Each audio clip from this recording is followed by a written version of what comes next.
Tak dengar tuan.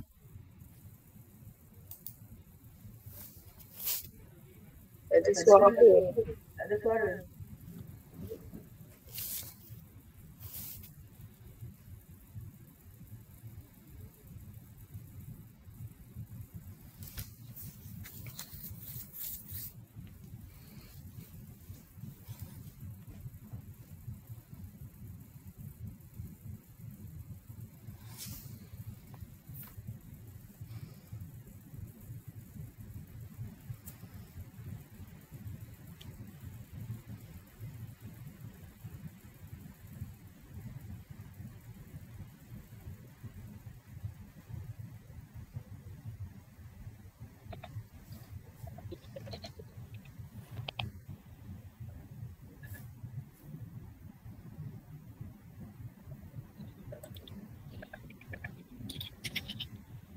Assalamualaikum. Boleh dengar tak? Waalaikumsalam. Jelas. Oh, patutlah saya cakap seorang diri sebenarnya. Itulah. Saya punya mic ni tak on sebenarnya. Kan? So sorry. Okay. Hari ni kita nak bincangkan sedikit mengenai sebagai asas, sebagai pengetahuan anda semua tentang bagaimananya wujudnya web 1.0, web 2.0 dan web 3.0. Okay. Sebelum tu saya nak anda semua tahu bahawa sebenarnya ada dua kaedah, kaedah lama dan kaedah baru. Okey. Kaedah lama ni dia gunakan buku, betul tak? Zaman-zaman saya lah, tahu orang sekarang kan. Zaman saya dulu memang kita kena beli buku. Kena beli buku dan baca atau kita pergi pustakaan. Dan tapi zaman sekarang ni helaian buku tersebut berada di web page. Okey? Boleh faham tak? Helaian sebenarnya yang kita tengok sekarang, yang paparan sekarang ni pun helaian. Setiap perkara tu dalam web page ni dia panggil helaian, ada selai. Dan coding dia sebenarnya dia baca dalam digital 0011001 macam itulah kan bacaan dia 0101 dan dia convert jadi perkataan dan sebagainya dengan coding tersebut. Okey. Tapi sekarang dah dipermudahkan dah. Sebagai basicnya anda kena faham bahawa dulu bentuk buku, sekarang pun sama juga bentuk buku juga tapi dalam bentuk digital. Sama juga kalau kita pergi ke Facebook ke, kita pergi ke Instagram ke, dia ada helaian yang tersendiri.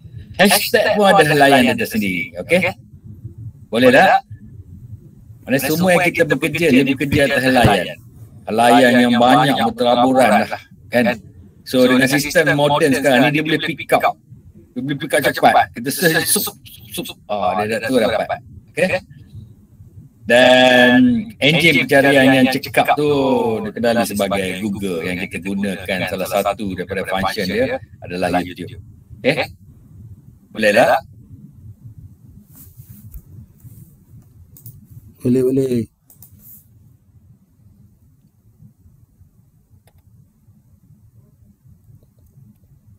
So bagaimana dia berfungsi sebenarnya?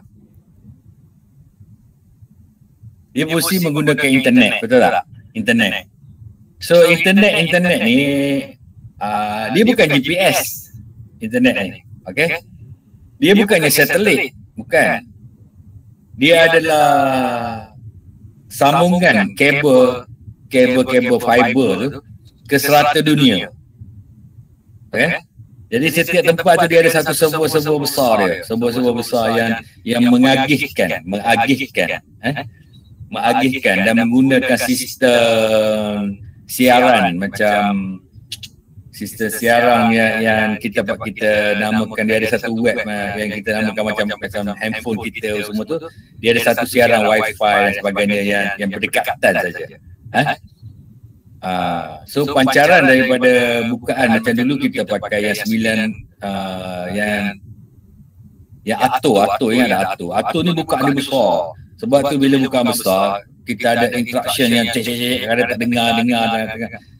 Kemudian dia jadi 900. Kemudian dia jadi lagi kecil. Yang PCN sistem lagi kecil. Bila kecil dia kena buat banyak stesen. So stesen tu akan bertindan-tindan. Rangkaian tu dia bila dipancar bulatan tu akan bertindan. So lagi tindanan banyak, lagi kebekasanan dia. Tapi puncanya daripada sebuah-sebuah lah, daripada sebuah-sebuah besar yang dipancarkan kepada kita. Dan memang speed, memang laju, dia mengatasi kelajuan daripada satelit dan sebagainya, memang laju. Okey. Saya pun tak tahu apa kelajuannya, boleh cek kan. Jadi perkara yang kita dah hantar ke alam ni, ke alam ni yang dipanggil cloud ni, kita hantar ke cloud. Tapi sebenarnya dia bukan berada di cloud awan sana. Kan dia berada dekat server je sebenarnya, tapi kita panggil dia cloud. Okey. Dia berada di server je. Jadi jangan bimbanglah kalau kita fikir cloud ni dah penuh ke atas sana, kapal terbang lalu langgar lah, betul tak? Tak, dia tidak berada. Dia berada dekat server je. So server tu macam bayangkanlah macam pusat pos yang besar. So dia pos. Kalau zaman old school dulu kita pakai pos kan. Kita pakai pos Mostar semua yang mari ambil surat, lepas tu hantar ke stesen ni hantar ke stesen besar ke hantar ke kapal terbang hantar dan sebagainya lah. Jadi sistem dia pun sama, cuma sistem baru sekarang yang menggunakan kabel fiber optik yang ditanam di dalam dasar laut lah dan dikawasi oleh negara-negara besar ni. Sebab tu wujudnya kapal-kapal selam dan sebagainya ni kan, untuk menjaga-jaga benda ni lah kan. Dia ada border masing-masing jagalah kan, dia ada persefahaman dia lah. Yang ni luar bidang kuasa kita. Tapi kalau kita kaji, itulah perkara yang berlaku sebenarnya. Sebab tu banyak jawatan-jawatan keperluan pekerjaan-pekerjaan yang luar jangkaan kita, yang memang hebat pekerjaan mereka tapi luar jangkaan kita. Jadi thankful to orang yang mereka ni juga. Walau bagaimanapun ia dah jadi satu budaya, betul tak? Internet ni dah jadi satu budaya. Bila jadi satu budaya, dia ada pro and con. Setuju ke tak? Jadi benda-benda con dia adalah assessment kepada pornografi, apa semua senang, betul tak? Senang. Jadi bahaya. Dan sedar beberapa negara-negara besar macam Amerika, Jepun, Rusia dah ada. Dia ada rehab sendiri. Dia ada pusat pemulihan kepada penagih-penagih tegar cyber ni dia. Dia panggil cyber zombie. Zombie digital. Cyber zombie ke zombie digital lebih kurang macam tu lah. Jadi jangan terkejut lah. Dah ada penagih dia yang tegar. Memang ketagihan yang tegar. Dan saya salah seorang yang dipanggil untuk menjadi penasihat dalam satu grup yang kita dah lancar 2 years ago. Di bawah saya masuk bawah pengasih Malaysia. Kita JV dengan Kerajaan Malaysia dan MMU kita untuk menjadikan membuat satu rehab di Malaysia nanti. Akan datang dia akan ada satu rehab lah, sebab akan wujudnya orang yang ketagih benda ni. Jadi jangan pelik lah, akan datang akan wujudnya orang yang ketagih benda ni. Seperti mana mengalami ketagihan kepada benda lain lah zaman-zaman dulu, ke arak, candu, kemudian pergi pada heroin kan, dadah, metafetamin dan sebagainya. Sekarang ni orang dah ketagih apa ni, lagi PP yang sensitif ni kan, lagi bahaya, yang boleh pecahkan otak kita kan. So ini juga akan menjadi satu masalah besar kepada dunia. Kepada dunia. Dan saya diberi peluang sebab berada bersama mereka. Jadi saya melihat sendiri memang dahsyat lah. Betul-betul yang kita tengok cerita zombie tu, sekarang dah berlaku sebenarnya. Faham tak? Apa yang kita tengok cerita zombie tu sekarang dah berlaku sebenarnya. Jadi tak heranlah nanti orang akan jadi zombie nanti. Jadi itu kita tak tahulah bila akan berlaku, tapi sudah mula walaupun nilai dia kecil. Saya rasa pembendungan daripada awal perlu diadakan. Jadi langkah-langkah kerajaan telah dilakukan untuk membasmi perkara ni. Setiap negara dah ada cyber crime dia sendiri. Kita pun ada MCMC dan sebagainya. Dan nasihat saya, tolong jangan bagi handphone kepada kanak-kanak yang bawah 7 tahun. Tolong jangan bagi handphone kepada kanak-kanak yang bawah 7 tahun. Di samping ada medicalnya, dia ada some radiation yang boleh merosakkan kanak-kanak tersebut. Kebimbangannya okey nanti. Kebimbangannya jangka panjang kita melahirkan generasi tersebut. Jadi saya harap jihad saya dan kenyataan ni bukan memaksa, tapi saya rasa kita harus, bila kita tahu, kita harus memberitahu yang lain. Betul tak? Kita harus memberitahu kesedaran yang lain, keburukannya. Bukan tak boleh guna, memang ada baiknya, ada baiknya kita guna. Ada kita guna untuk kebaikan tu okey. Tapi setiap perkara tu memang macam tu kan. Contohnya makanan kita sendirilah, bagus makanan tersebut, tapi bila kita terlebih, jadi macam saya lah, gemuk kan. Lepas tu kita kena jantung pun sebab lebih makan je, bukan sebab apa-apa kan, sebab lebih makan. Jantung sihat, cuma dia tersumbat sebab makan lebih kan. Sama juga kan ni, sama juga. Jadi yalah, kita sebenarnya membunuh diri kita sendiri kan. Tapi seloknya kita sedarlah, itu adalah satu masalah yang besar. Yang harus ditangani oleh kita semua. Dan wajiblah, bagi saya wajiblah. Tak kira siapa lah, kalau kita cakap Melayu ke China ke India ke Malaysia ke Indonesia ke, tak kira. Ini melibatkan bangsa, dunia, manusia, satu alam. Memang teknologi itu tak boleh dipisahkan, kerana kita akan terus bergerak dengan teknologi. Cuma jangan memaksa kanak-kanak yang kecil sangat mengenali teknologi tersebut. Sebab okeylah, setakat ni saya tak ada anak kecil lah kan, anak-anak dah besar. Tak tahulah kalau dia kahwin dan semua ada baby. Jadi saya pun dah bagi tahu dah berapa orang dah. Saya baru sedar lah dalam setahun dua ni, baru sedar memang bahaya. Sebab bila kita perhatikan kan, anak menangis je, anak dah umur 1 tahun 2 tahun pun dah bagi handphone dah sekarang ni kan. Kurang-kurangnya kalau TV tahan lagi sebab dia jauh sikit kan, kan nak tengok tu. Tapi handphone dia dekat lah, radiation dia apa semua memang dekat. Kalau kita tidur pun elok kita letak jauh lah handphone kan, tak jauh lah handphone. Okey, itu untuk pengenalan kepada internet. So ada soalan tak tentang internet?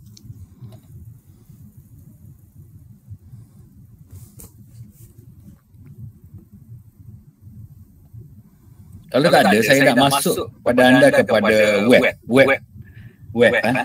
Saya rasa macam anda semua dah faham. Kita ada 3 jenis web. Daripada bermula tahun 1991 hingga tahun 2004, dia panggil web 1.0, di mana web ini adalah pengguna kita yang menggunakan hanya sebagai pelanggan. Okey? Kita pengguna ni hanya sebagai pelanggan. Kita hanya boleh read only saja. Company besar akan keluar, akan masukkan web page mereka, so kita baca je. Macam contohnya kita Tenaga Nasional Berhad, so dia akan keluar lah Tenaga Nasional Berhad punya paparan web tu for read only je. Betul tak? Zaman tu saya ingat lagi, zaman tu kan, kalau siapa yang bersama saya lah, zaman tu, zaman 90-an tu, kita kena dial up lah, 1515 ke 1551 pun saya tak ingat lah, tapi lebih kurang macam tu. Kemudian kita tunggu lama lah tunggu tu kan, tunggu tu dia meninggal lah kan, tunggu macam dulu lah, lama sangat kan. Bukan lama je sekarang ni, lama sangat-sangat lah boleh cakap macam tu lah kan. Betul tak?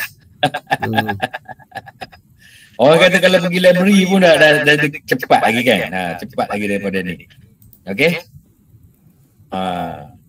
So that time memang sebelum tu memang kena pakai mouse apa semua lagi lah kan untuk komunikasi. Tapi ni saya cerita dah masuk ke era abad ke orang dah ada handphone, teknologi tu dah ada. Dah masuk web 0.10 bermula tahun 1991 Ini selepas wujudnya internet lah. Okay. So bermula pada tahun 2005 tu, masa tu kalau siapa pernah main IRC, MIRC kan, dah ada titik-titik dah. Dah ada titik-titik. Kemudian dia ada MySpace, that time kan ada MySpace. Ada apa lagi? Banyak lagi dah. Kemudian dia pergi pada Twitter, pergi pada Facebook, dah masuk. YouTube pun dah masuk that time. Yahoo Messenger masuk, tapi dia tak terkenal lagi. Betul tak? Yahoo Messenger. Messenger. Macam lah. Dia dah ada macam-macam. Kita di mana kita sebagai pengguna ni dikenali sebagai pencipta. Creator. Kita sebagai creator. Contoh mudahnya Facebook lah. Kita boleh create dah kita punya page sendiri kat dalam tu, betul tak? Dia bagi free page kita. YouTube pun sama, dia bagi free kita buat YouTube. Kita create. Kita creator, faham tak? Ini web 2.0. Kita ni creator. Dalam Twitter, kita kan creator kan? Dalam Instagram, kita kena create kan laman web kita kan? Kita ni creator lah. Faham tak? So pencipta lah halaman. Bagaimana pencipta halaman tu dapat duit? Sebenarnya dia dapat duit dengan mengambil data-data kita. Faham tak? So data-data kita. Data kita untuk tujuan periklanan. Okay? So itu saya cakap. Kalau cakap secure semua memang tak boleh buat apa. Memang dalam terma dia tu kita memberi maklumat peribadi kita. Peribadi kita berada di pasaran sekarang ni. Berada di pasaran. Okey. Sebab tu orang pencuri apa semua dia boleh tengok dekat Facebook. Oh, dia ni balik kampung. Rumah dia kosong. Betul tak? Ya, maklumat tu dah ada. Tapi maklumat tu ada kebaikannya kerana sebagai pemilik pencipta halaman tersebut macam Facebook apa semua, bila mana ada pengiklan, dia boleh minta pengiklan tu spesifik demografi dia kat mana, dia nak pasarkan produk dia kan, orang jenis mana. Dia boleh spesifik sebab dia ada data. Okey, dia ada data mengenai kita. Okey, dia dah ada intelijen lah, dia bijak lah, dia boleh mengambil maklumat kita dan menghantar kepada orang lain. Sebab tu orang cerita keyword apa semua tu kan. Itulah macam mana kita nak brand diri kita supaya naik apa semua tu, kita kena branding nama tersebut lah. Nama tersebut sentiasa berada, kita sentiasa taik. Kita sentiasa memasarkan nama kita di tempat-tempat yang kita ada lah, macam Facebook, Instagram ke, Twitter ke kan, TikTok ke. Okay? Boleh faham tak itu? Web 2.0 ni adalah creator. Kita pengguna adalah creator. Dan web 3.0 adalah pengguna adalah pemilik. Okay? Siapa nak cuba web 3.0 ni? Boleh cuba guna browser Brave. Okay, saya akan cari dalam web page brave.com kata saya.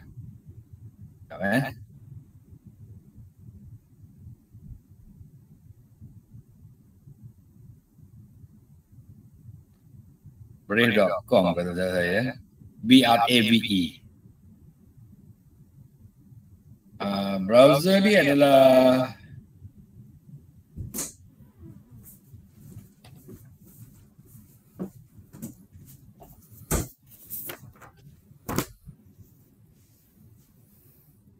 Browser web 3.0 saya ada hantar dalam grup. Kalau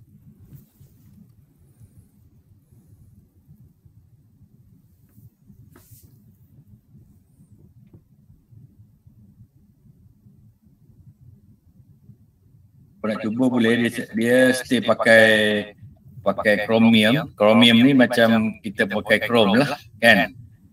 Kita pakai Chrome ni. Boleh cuba. So apakah itu web 3.0? Web 3.0 ni adalah pengguna tu sebagai pemilih. Kita sebagai pengguna ni jadi pemilih. So www.brave.com boleh cuba. Dia operate dengan blockchain. So dia akan install the blockchain. So dia akan block advertising. So advertise tu, tapi kita boleh allow je. Kita boleh allow dan certain tu kita akan dapat paid. Kita akan dibayar untuk watching ads. Kita akan dibayar untuk watch ad. So tapi payment dia dalam cryptocurrency. Okay, masih tak baik macam kita cerita semalam. Luna dah jatuh kan. Siapa yang ada duit kat sana, saya pun ada sikit. Dah kira meninggal lah duit kita tu. RIP lah kan. Apalah. Macam mana? Itulah kehidupan. Ada untung ada rugi kan. Takkanlah untung saja. Okey, ada soalan tak untuk web 1.0, 2.0 dan 3.0? Okey.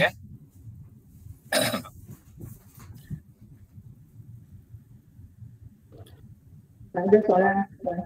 Tak ada soalan Cuma tadi yang kan you share yang untuk Brave tu kan. Saya kurang faham yang ni untuk apa?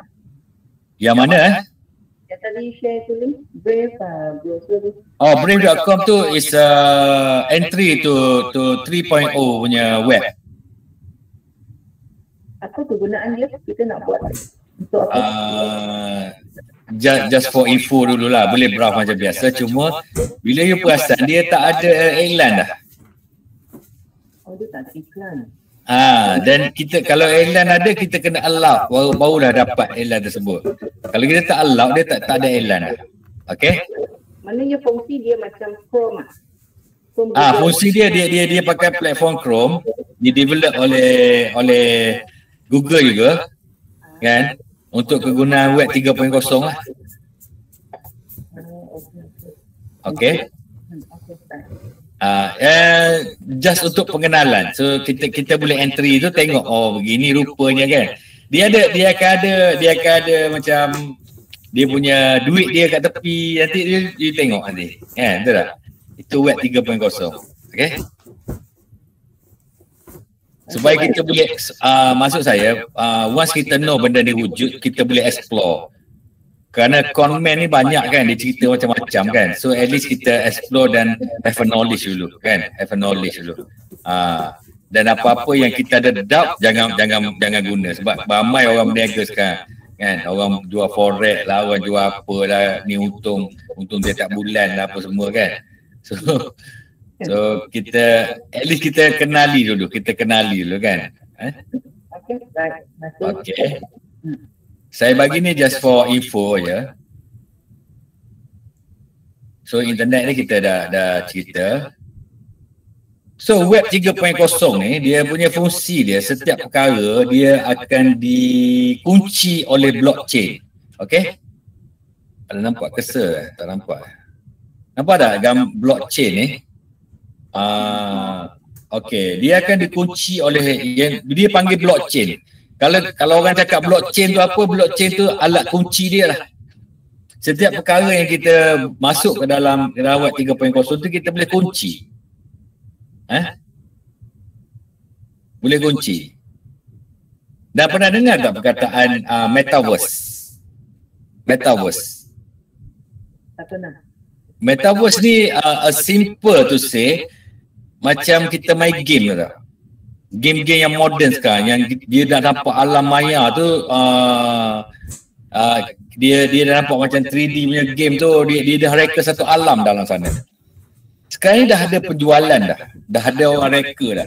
Contohnya simpelnya macam ni.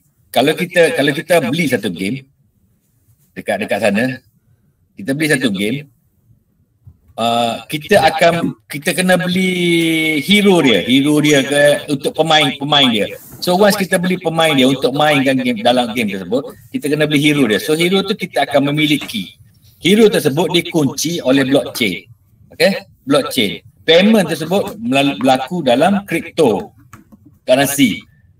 Cryptocurrency itu dikunci juga oleh blockchain. Kan? So kita memiliki watak dalam permainan tersebut. So once kita enter dalam permainan tersebut, bila kita enter dalam permainan tersebut, mungkin kita nak beli sesuatu lagi. So kita kena beli lagi. Dan kalau kita menang, kita dapat duit dan sebagainya. Macam itulah. Kan? Jadi watak-watak tersebut dipanggil, yang kita beli itu dipanggil NFT. NFT. Kalau siapa dengar NFT tu, itulah perkara dia.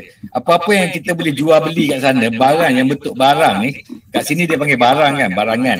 Kat sana dia panggil NFT. NFT tu boleh terjadi dalam bentuk currency.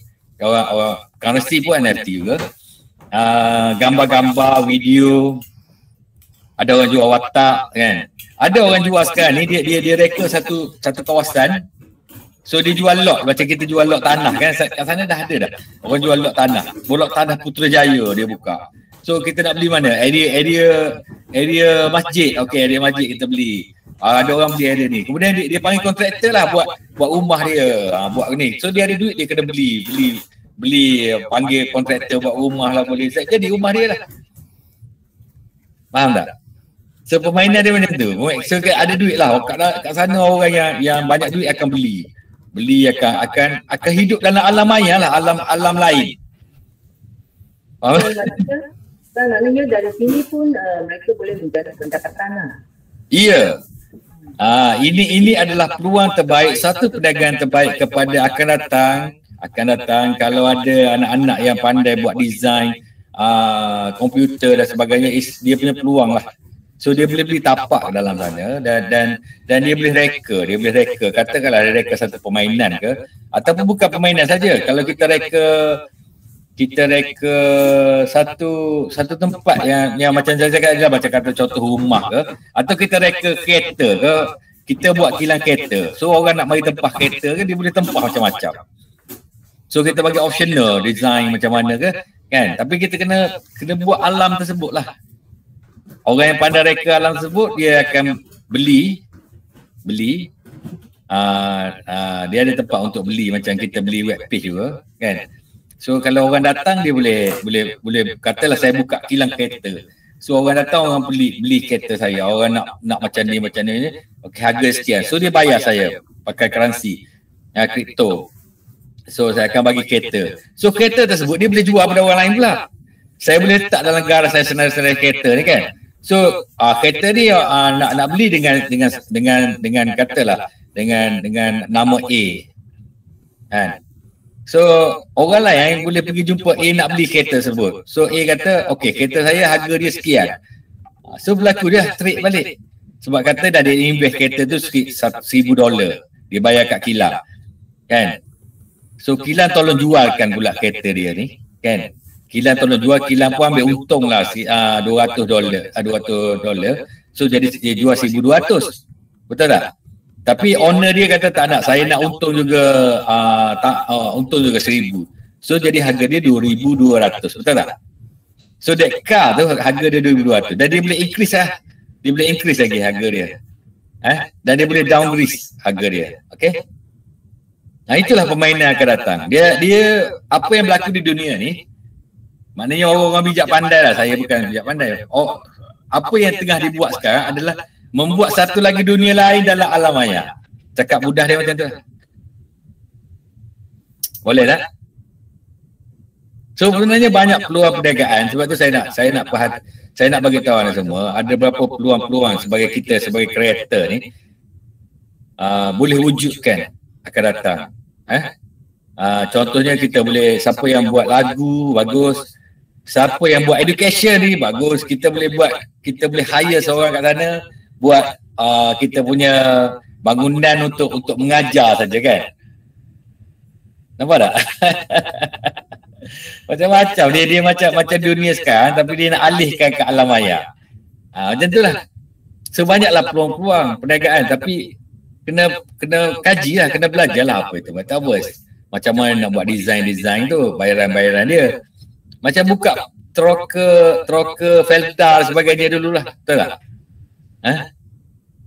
Kita meroka satu tempat baru. Tapi yang ni kena ada modal lah kan. Ada modal, kena ada pengetahuan sebagainya. Kalau tak ada, terpaksa gaji orang lah untuk buatnya. Jadi permainan di Web 3.0 ni kumpulan-kumpulan yang jutawan lah main. Betul tak? Sebab tu kita tak tahu bila dia nak jatuhkan satu duit, bila naikkan satu duit tu tersebut kan. Kita tak tahu dah duit dia dah itu, mungkin dia dah keluarkan duit tersebut dengan banyaknya. Jadi duit tersebut jatuh. Bila duit tersebut jatuh, maybe dia boleh beli balik dengan harga yang murah. Betul tak? Macam Luna tu dah jadi 0.0001 sen. Kan? Kalau saya jutawan, saya beli je balik kan. Naikkan balik graf dia. Naikkan balik graf dia. Kemudian orang baru akan mungkin kena beli RM1. 0.001 berbanding dengan RM1. Berapa keuntungan saya kalau saya dam 1 bilion. Kan? Dan permainan geng-geng yang jutawan gila ni dia dah tak main 1 juta, 1 bilion, dia bermain berbilion-bilion. Betul tak? Okey, itu untuk pengetahuan saja. Boleh tak? Kita marhai ni kita hanya tengok dulu lah kan. Ada kesempatan kita ikut. Okey? Ada soalan tak dari situ?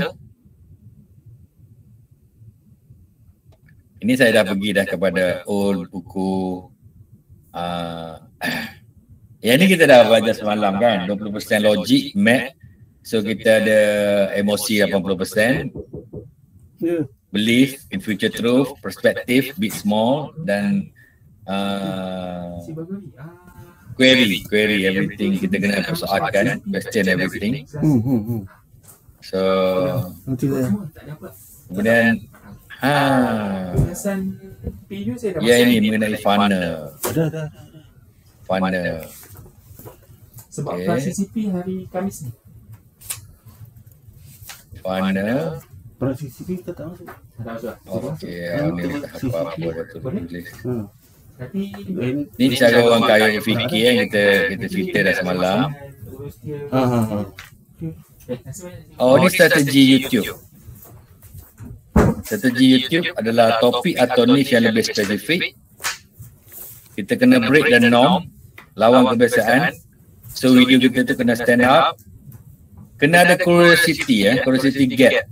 Kunci strategi kita sebab ada orang tahu dan orang tak tahu. So dia ada gap sini. Dia ada gap sini. So kunci strategi kita kena berada dekat, kena menyatukan gap ni. Kena satukan gap ni. Lengkapkan gap tersebut kan. Kunci strategi untuk curiosity gap ni kan. Orang dalam keadaan nak tahu dengan tak tahu ni kan dia. So kita ada gap sini. So itu permainan kita dalam membuat YouTube. FOMO, bermain dengan emosi. FOMO ni boleh stress saya pun lupa. FOMO ni macam satu perkara yang orang dah ketagih lah tengok video kita. Kalau orang tertunggu-tunggu video kita, tengok lebihkan FOMO lah. Saya pun lupa nama dia apa. Boleh stress nanti FOMO ni maksud apa. Dan kita kena konsistensi, istiqamah dan rickroll. Interact friend, timing and momentum yang tepat. Kadang-kadang tu dalam bahasa kita tu kita kena ada some prank lah kan, some pranknya. Walaupun kita buat educational dan sebagainya, kita ada benda-benda macam tu.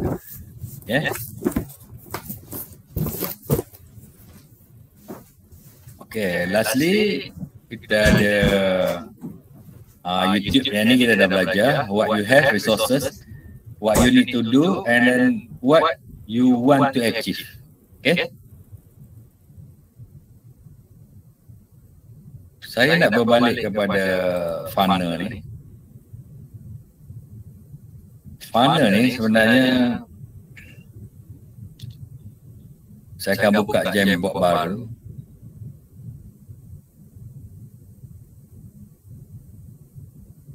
Nanti kita bincang panel lah tentang funnel ni kan, yang lebih hebat lagi.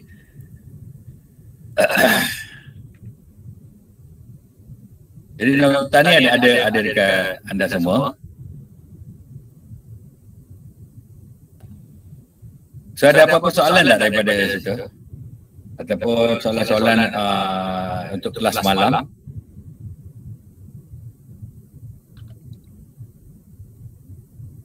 Saya nak tanya. Ya, silakan. Kalau kita buat video, kita nak tulisan tu appear masa kita bercakap, yang tu pakai apa? Kita nak tulisan tu keluar. Ya. Teks keluar masa kita sedang bercakap. Itu kena type ke atau ada format lain? Okey, untuk membuat YouTube ni sebenarnya dia macam membuat video, betul tak? Video lah YouTube ni kan, betul tak? Bila video ni dia mengalami 3 proses. Daripada soalan anda tu saya elaborate panjang sikit, boleh tak? Okey, sila. Saya akan buka satu Jambox ni supaya sahabat lain pun boleh tengok juga.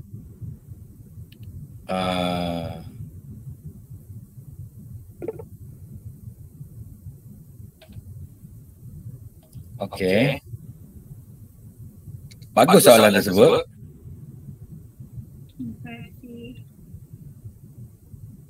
Okey.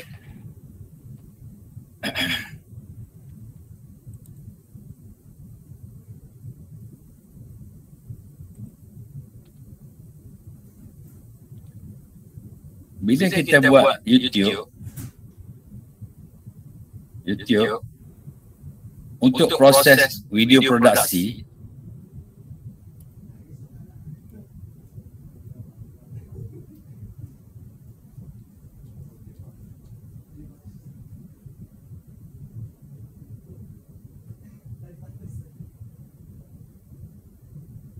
untuk video produksi ni dia ada tiga peringkat. Peringkat pertama ni kita panggil pre-production. Okey. Peringkat pertama ni kita panggil pre-produksi lah, kalau bahasa Melayu je pre-produksi. Peringkat kedua ni adalah peringkat production. Peringkat produksi. Dan peringkat ketiga adalah peringkat post. Ini kata Melayu lah, kan?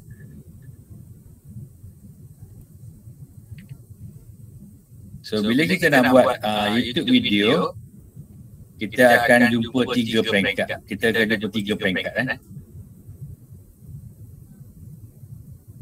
Okay.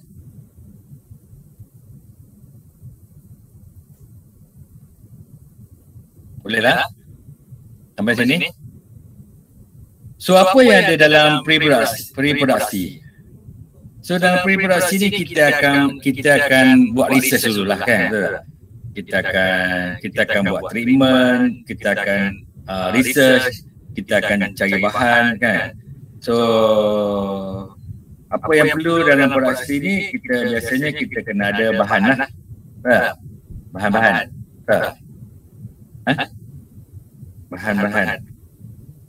Bahan tersebut dalam bentuk berbagai, kan? Dalam bentuk gambar, dalam bentuk video sendiri, dalam bentuk audio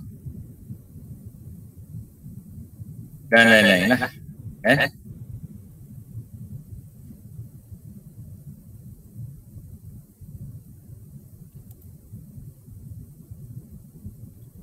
Kemudian kita kena ada skrip.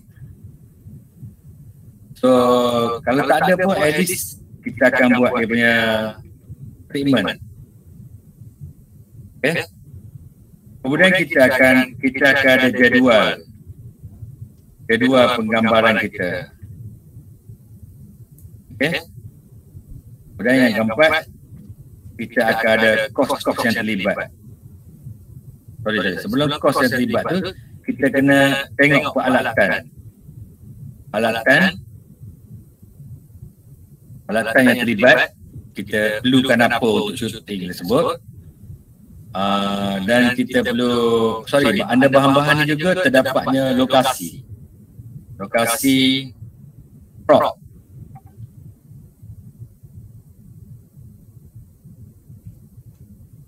Prop dan lain-lain. Okay. Prop tu tahu tak prop? Macam bahan jugalah. Kalau nak memasak mesti ada bahan-bahan masak, betul tak? Bangun dinding kita kena nak cat ke apa semua tu kan. Ada prop-prop dia jam dinding dan sebagainya tu kira prop lah. Okay.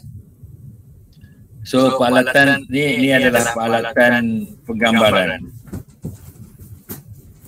Dan kita kena ada kru-kru yang terlibat. Kru aja macam mana kru macam tu lah. Kru penggambaran. Dan last cost. Kan? Cost ni termasuklah masa kita syuting nanti termasuklah FMP kita nak makan minum kat sana kan. Kos minyak kereta kita, petrol ke, tol ke, miscellaneous lain kan. Di samping pembayaran kepada yang atas lah.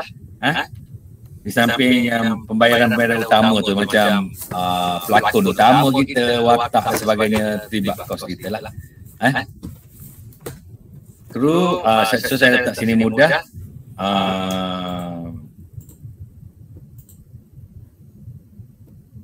Artis lah kot. Artis atau jemputan atau kru yang terlibat dengan penggambaran. Kru tu termasuk pengarah sebagainya lah. Okay. Ini adalah pre-production. Sebelum mula penggambaran kita kena siapkan perkara-perkara ni dulu. Dan masa produksi ni, masa penggambaran. So masa penggambaran tu maknanya skrip dah siap. Kan? Kita ikut jadual, kita ikut lokasi dia nak syuting kat mana. Kan? Okay? Contohnya macam kita buat drama. Drama ni katalah buat cerita rama. Cerita rama ni lebih kurang 60 ke 100 scene, 100 babak. Jadi apa yang akan berlakunya, kita punya production manager nanti akan susun. Katalah tempat tu dia ada 5 tempat lah dalam keseluruhan penggambaran tu ada 5 tempat. So tempat pertama tu mampu buat berapa scene? Katalah 20 scene. So dalam 20 scene tempat pertama tu kita akan shoot hari tu tempat tu je, tak pindah ke tempat lain. Faham tak? Sebab dia costly, takkan shoot yang ni sekejap, kemudian kalau katalah babak pertama tu di rumah saya, babak kedua dekat office saya. So saya takkanlah shoot pertama saya kena lari babak kedua, babak ketiga tempat lain pula, babak keempat tempat lain pula, babak kelima balik pula ke rumah saya. So apa yang dibuatnya adalah kita selesaikan dulu satu tempat tu. Semua babak yang terlibat yang di tempat tersebut kena shoot dekat tempat tersebut. Jadi itulah kegunaannya skrip. Sebab dalam setiap babak tu dia lain kan, dia lain. Watak dia mungkin kena watak berbeza ataupun karakter dia beza, dialog pun beza, senario dia pagi ke petang ke berbeza. So itu yang berlaku di produksi lah. Okay. Dan last sekali editing. Post produksi ni kebiasaannya yang biasanya mudah kita nak faham ni adalah kerja-kerja penyuntingan. Secara mudahnya kerja-kerja penyuntingan ni terbagi kepada 3 perkara utama. Satu dia panggil offline, 2 dia panggil online, yang ketiga on the audio.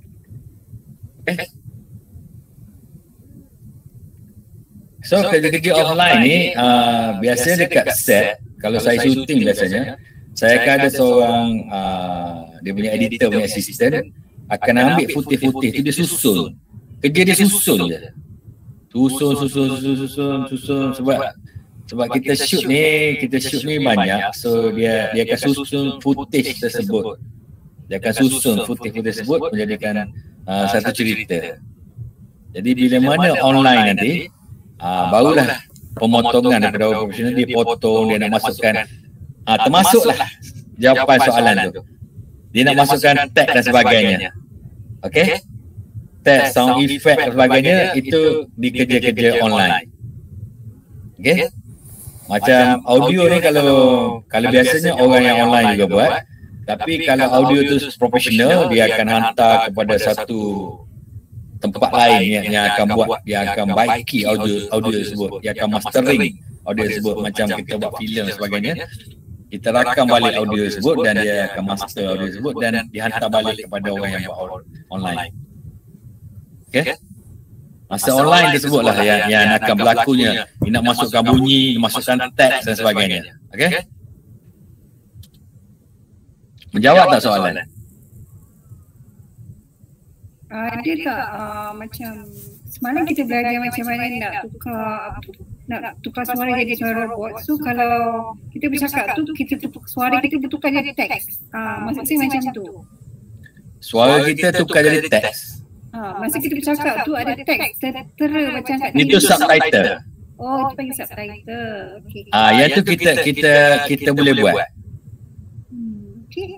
Kita boleh buat dekat YouTube ni, kita boleh buat subtitle. Masuk Puan tadi, bila kita bercakap ni dia ada bawah ni subtitle kan? Bawah ni kita tulis kan? Betul. Scroll macam scroll yang dalam TV tu. Ya, betul. So dalam video kita nanti,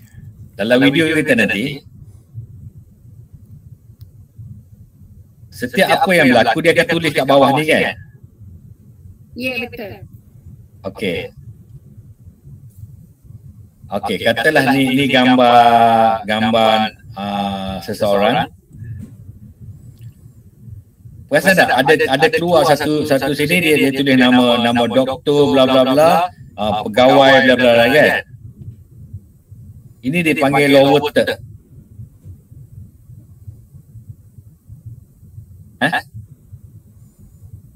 Yang ini dipanggil subtitle. Boleh tak? Boleh. Dan kemudian yang biasa kita letak kita punya logonya ke atas ni. Kan? So kat sini biasanya kita akan letak kita punya logo. Betul tak? Betul.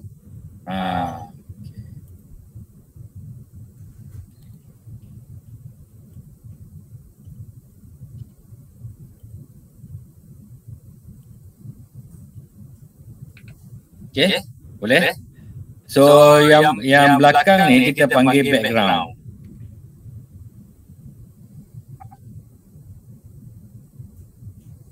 Yang belakang ni kita panggil background. Okey.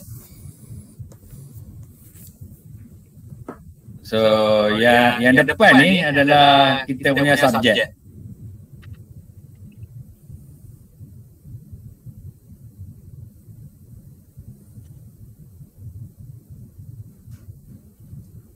Okey, boleh? Dekat belakang sini yang ada katalah kita nampak gambar jam ke kan? Betul tak? Gambar jam, ada pasu bunga ke kat sini ke kan? Pasu bunga kat sini. Ini dipanggil prop.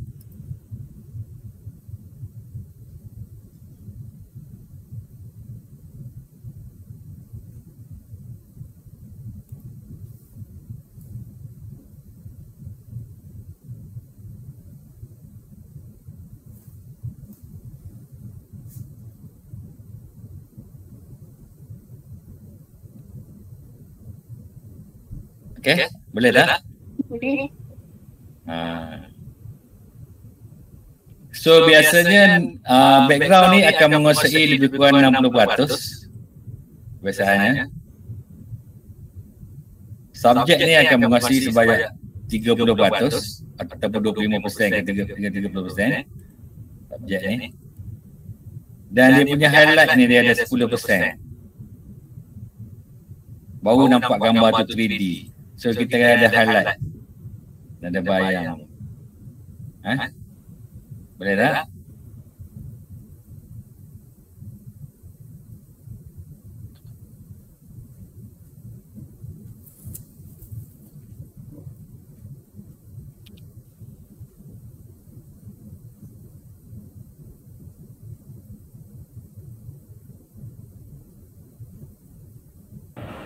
Tuan, satu soalan tuan. Ya, silakan. Apa apps apa yang dia pakai yang auto subtitle tu, yang dia cakap tu terus keluar?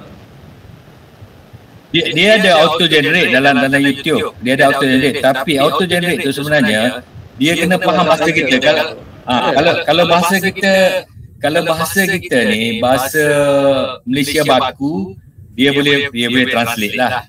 Kalau kita bahasa kita ni lorak Kelantan berbunyi pelik-pelik ataupun kita guna passive work, dia payah nak translate.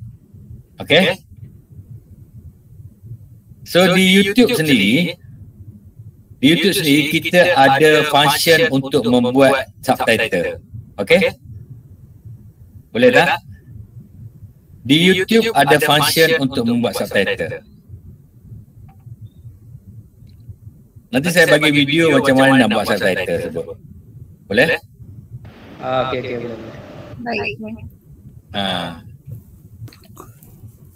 Saya ingatkan masa kita buat video guna apa-apa app macam apa. Betul, tapi kenapa nak guna dalam app tersebut? Sebab YouTube dah kalau kita masuk subtitle dalam YouTube, bagusnya dia akan jadi keyword satu, kan? Dia akan jadi keyword satu, dan satu lagi dia akan membolehkan satu dunia translate bahasa Malaysia kita kepada bahasa dia. Dengan syarat subtitle kita tu janganlah active word, jangan passive word, dia active word. Nanti pula tanya cikgu bahasa nanti kan, how to use the active word. Faham maksud saya? Apa saya pakai bahasa baku lah, bahasa baku lah. Standby bahasa baku. Kemudian mungkin kita cakap bahasa Kelantan ke? Mungkin kita cakap direct, kita cakap salah, tapi dekat subtitle tolong type dalam bahasa baku. Maksud saya bukan baku saja. Maksud saya ayat tersebut mesti active word. Saya pun tak ingat active word tu macam mana, tapi lebih kurang contoh dia macam saya suka makan ikan. Kan? Bukan ayat pasif macam ikan saya suka makan. Betul tak? Kita bahasa cakap kita ikan dia suka, saya suka makan. Betul tak? So dia aktif lah, dia saya suka makan ikan. So kita type yang tu lah, dia mudah pertukaran. Kalau itu type dalam Malaysia mungkin orang faham, orang Malaysia faham. Ikan kita type, kemudian kita koma, saya suka. So mungkin orang Malaysia faham, tapi bila dia nak translate kepada negara lain, dia jadi bertukar. Ayat dia jadi macam pelik, tak? Fish, I eat. Jadi macam contoh lah, tu contoh je lah kan. Jadi mesti macam skip pembaca berita jugalah, baru YouTube boleh recognize macam mana dia nak translate. Betul. Pembaca berita kat depan dia ada teleprompter. Saya nak nasihatkan anda semua, siapa yang ni boleh download software teleprompter. Tapi saya tak ingat dah.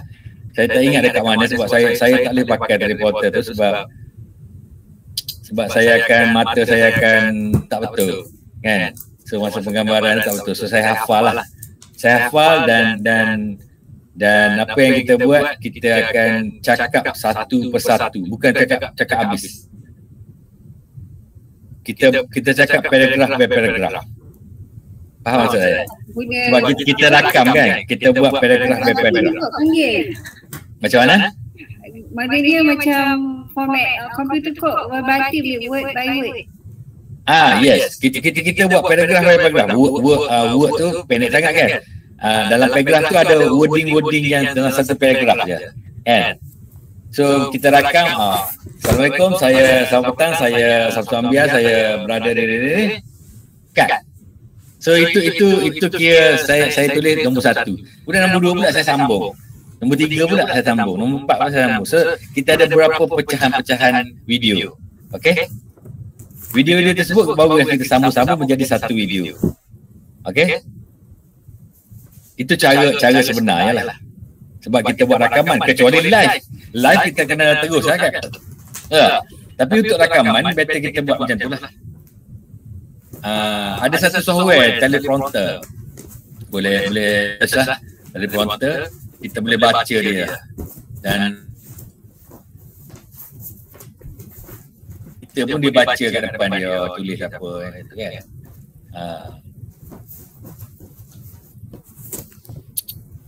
Macam dalam drama tu kan, apa macam drama Melayu tapi dia English tu, dia orang type ke macam mana tu letak? Type, dia ada software dia type.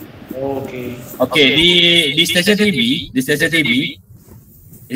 kita ada pekerjaan khas tu. Type benda ni kan. Ada seorang sahabat saya Chinese.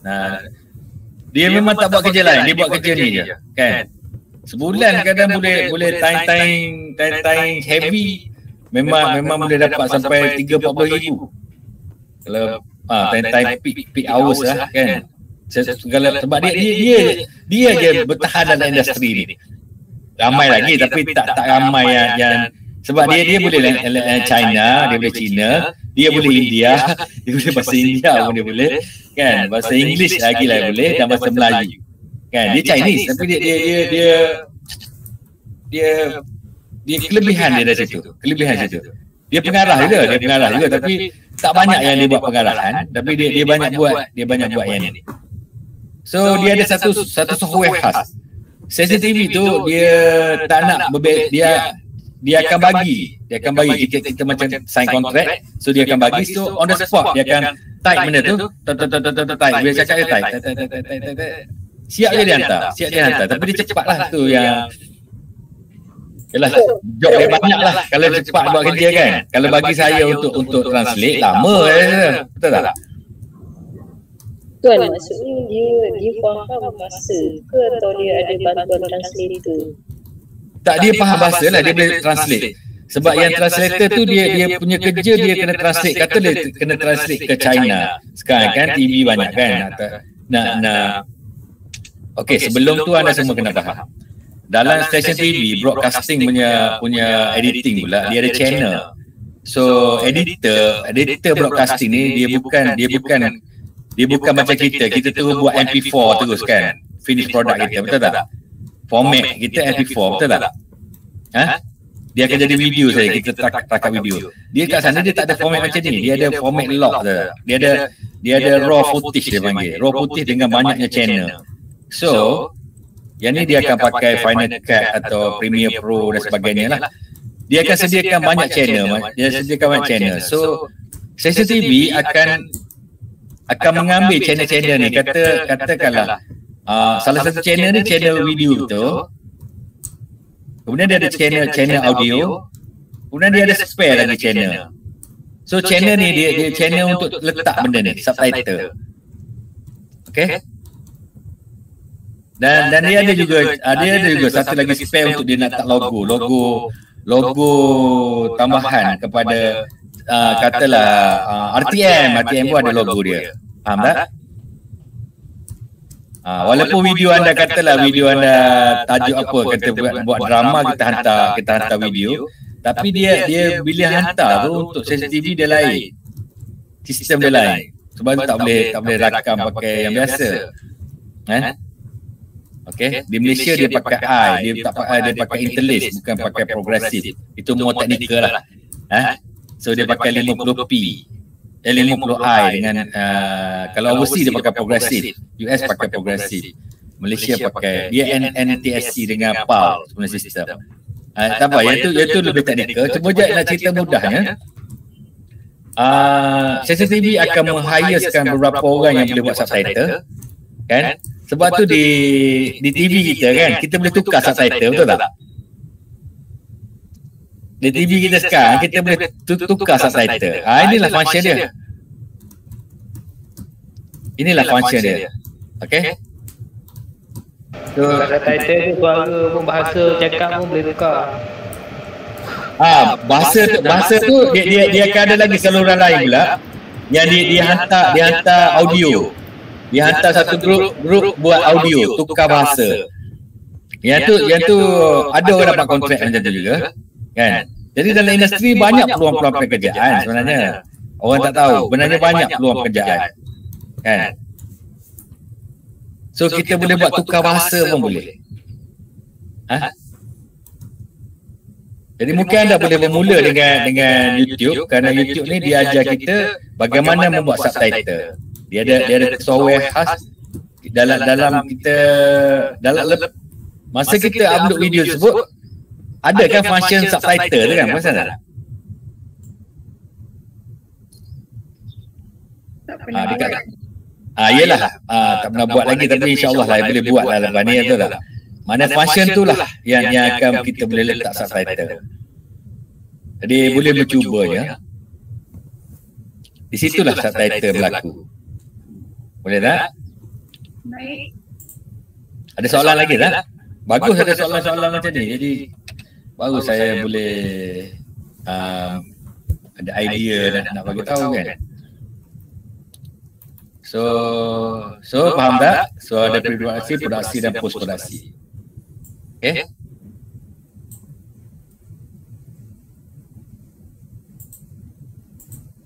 Jadi saya nak pergi kepada pre-produksi, di mana bagaimana kita nak cipta kita punya skrip. Okay?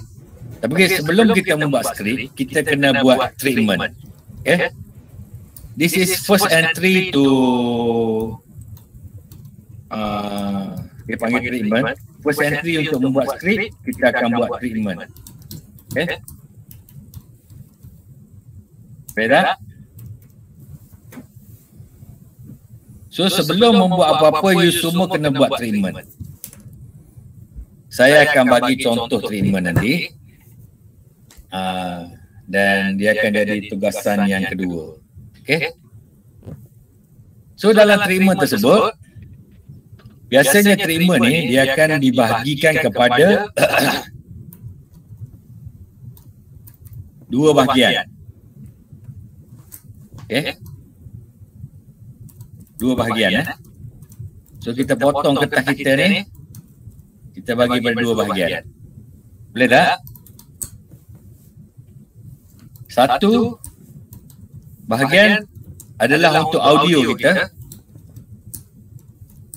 Apa yang bunyi itu akan keluar. Satu bahagiannya untuk video kita. Okay?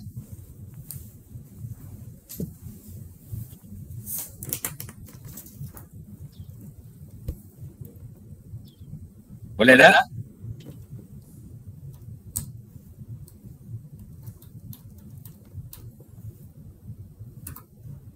Boleh. Okey, turutan yang mesti ada dalam ni saya akan pecahkan kepada beberapa bahagian. Ini bahagian pertama. Ini bahagian kedua. Ini bahagian akhir. Ini sebelum akhir. Ini bahagian dekat akhir. Okey. Bahagian pertama adalah hook, dia panggil hook. Bahagian pertama ni kita panggil hook.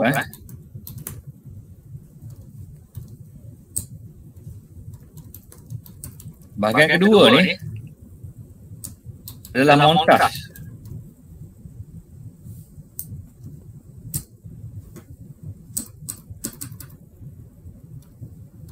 Montaj atau intro. Boleh? Biasanya akan berada di sini lah. Okay. Bahagian ketiga ni, ini bahagian yang panjang, iaitu bahagian content. Dan kita boleh pecahkan kepada 3A, 3B, 3C dan 3D. So di sini kita boleh pecahkan kepada pecah-pecah lain seperti 3A, anak tak sekolah, 3B, 3C dan seterusnya lah. Boleh? Dan yang keempat ni adalah offer.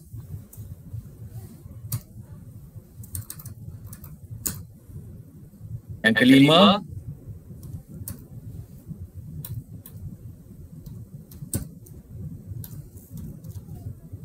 call to action. CTA call to action.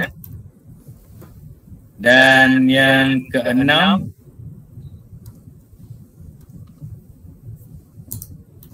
closing, ataupun kita nak tambah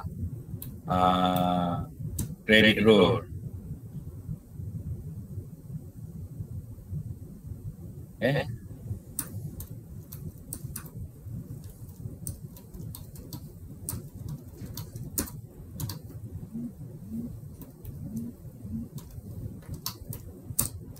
Dan lastly adalah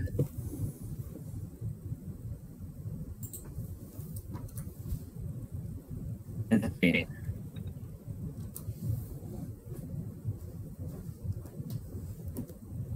Okay, boleh tak?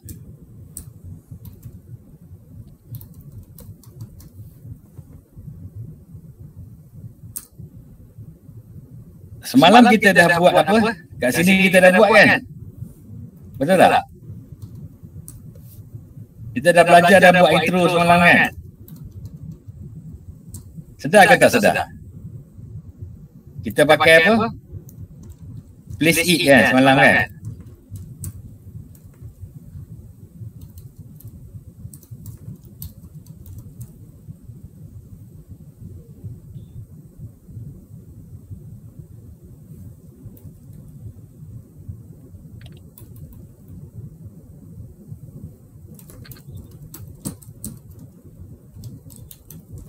Betul tak? Mana kita dah siap lah. Yang ni kita dah ada dah. Okay?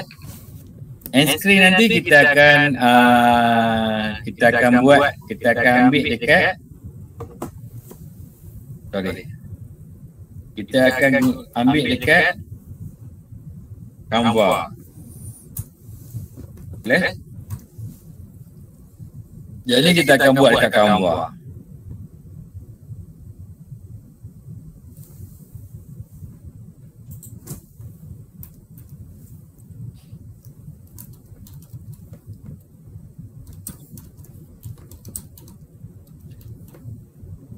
Boleh tak?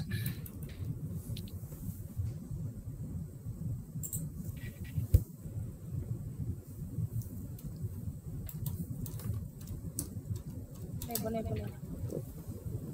Okey, saya akan cuba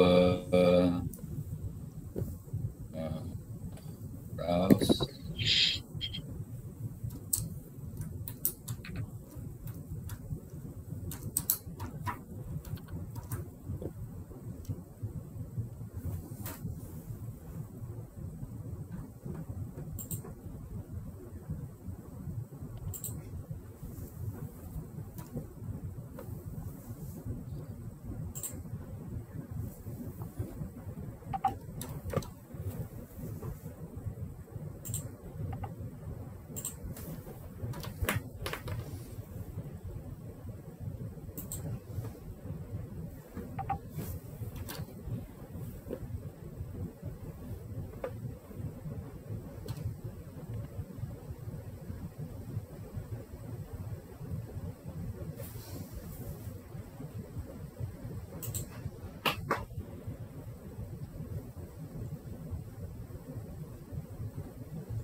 Dah nampak tak? Nah, saya akan bagi dalam grup satu. Yang ni.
Okay, cuba tengok dekat grup tu. Saya ada bagi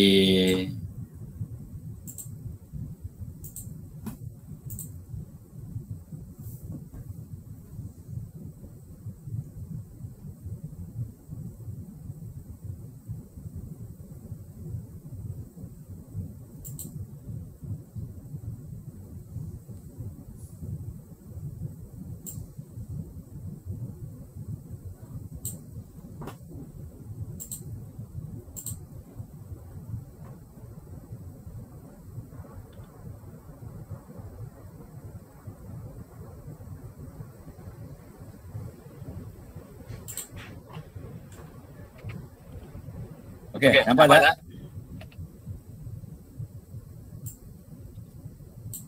Boleh baca tak? Ke kecil sangat? Boleh tengok dalam grup tu.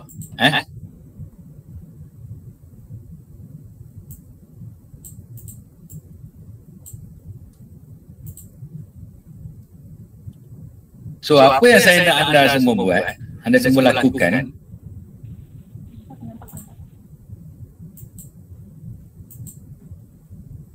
supaya membuat perkara ni, kita mesti memula cerita kita dengan who.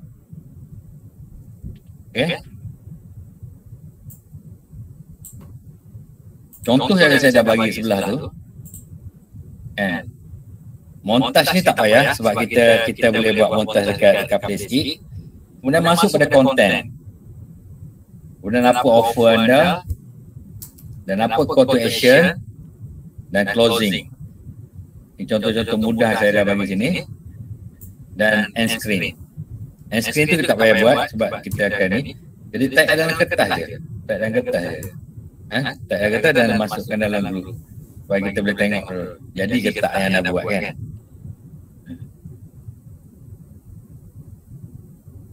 Okay. Sebelum tu, saya nak tunjuk pada anda semua bagaimana anda nak cari idea untuk buat konten YouTube. Boleh tak? Siapa bersama saya? Masih bersama saya lagi ke? Masih. Masih Okey, yang ni penting. Yang ni amat penting sekali. Okay? Kalau anda faham yang ni kan, anda akan jumpa kegembiraan dalam hidup anda. Okey? Cara nak buat konten. Sebab kita nak berniaga, kita nak buat konten yang mudah, kita hanya duduk dekat komputer kita yang gagah perkasa. Betul tak? So follow cara saya ni. Format saya dah bagi dah tadi. Format saya dah bagi. Okey. Sebelum membuat format tersebut, anda kena ada idea tu kan. Contohnya, pagi ni saya pun bangun tidur, tiba-tiba saya ada idea terfikir mengenai COVID. Contoh je lah. Kan? Ataupun tak payah contoh saya minta peserta bagi contoh. Apa yang anda fikir nak buat untuk konten anda. Saya volunteer seorang bagi contoh. Siapa nak volunteer bagi contoh? Boleh tak? Ya, silakan. Bagi contoh Bagi kilat boleh. Bagi contoh, contohnya macam you ada idea apa nak you nak buat video you. Apa idea you nak buat video untuk you? Tajuk apa? Mengenai apa video you? Salah satu video lah. Ana share banjir kilat. Banjir kilat? Di kampung saya. Banjir kilat di kampung you? Bukan, ini cuba cari benda yang lebih boleh bertahan lama yang okey, boleh juga. Banjir kilat kampung you dekat mana? Sebab di Keling, kampung Jawa. Okey. Kejap saya tunjuk okey. Bila masuk dalam Facebook, ramai orang view dan share video tu. Itu dipanggil viral. Viral ni on the spot tu. Kalau kita buat lambat dia dah jadi tak ada dah.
okey, ini salah satu lah kan. Oh, tapi saya jumpa ni yang party pass punya. Kan? Tapi tak kisahlah, kita nak baca semua sekali dan kita ambil yang mana baik. Betul tak? Setuju? So, 5 cadangan masih banyak kilat di Selangor. Okay. So, you search lah. Search kat mana. Okay lah. Kalau yang ni okay, this one will be your content. You faham tak? This one will be your content. So, take this and put in your content. Okay? So, hook tu, you kena bermula dengan something lah. Hook kena bermula dengan something lah. You boleh cerita pasal banjir kilat tempat you kan? Betul tak? Ya. So, banyaknya banjir kilat. So, hari ni saya akan ceritakan bagaimana mengatasi 10 cara mengatasi banjir kilat. Okay? Okay. Setuju? Seronok? Terima kasih. Susah kan buat video? Tak kan?